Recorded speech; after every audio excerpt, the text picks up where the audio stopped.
আসন্ন ঈদ উপলক্ষে প্রবাসীদের দেশে আসার জোয়ারে জমজমাট হযরত শাহজালাল আন্তর্জাতিক বিমানবন্দর। সকাল থেকে রাত পর্যন্ত ক্যানোপিতে স্বজনদের প্রচণ্ড ভিড় দেখা যাচ্ছে। ভিড় সামলাতে ব্যস্ত এয়ারপোর্ট আর্মড পুলিশ ও আনসার সদস্যরা।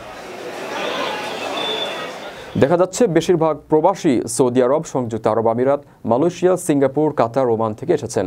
অন্যান্য দেশ থেকেও প্রবাসীরা ঈদ সামনে রেখে স্বজনদের কাছে ফিরছেন। প্রতিদিন হাজার হাজার প্রবাসী ও প্রবাসীদের অপেক্ষায় থাকার স্বজনদের পদচারণায় এখন বিমানবন্দর মুখরিত। বিমানবন্দরে এই ভিড় সামলাতে ব্যস্ত বিভিন্ন সংস্থার কর্মকর্তারা। এভিয়েশন সিকিউরিটি প্রধান জাহাঙ্গীর হোসেন বলেন, যাত্রীদের যে কোনো প্রকার হয়রানি যেন না হয় সে ব্যাপারে তারা আন্তরিকভাবে কাজ করছেন। তিনি বলেন, লাগেজ কাটা কিংবা মালামাল যাতে চুরি বা না হারায় সে ব্যাপারেও কর্মীরা সচেষ্ট। এয়ারপোর্ট আর্মড পুলিশ সহকারী সুপার রাকিবুল ইসলাম বলেন, অন্যান্য সময়ও যাত্রীদের চাপ থাকে, এখন ঈদ মৌসুম হওয়ায় এই চাপ দ্বিগুণ হয়ে গেছে। তিনি বলেন, যাত্রীরা যেন নিরাপদে বিমানবন্দর ত্যাগ করতে পারে সেজন্য তারা সর্বাত্মক চেষ্টা করে যাচ্ছেন।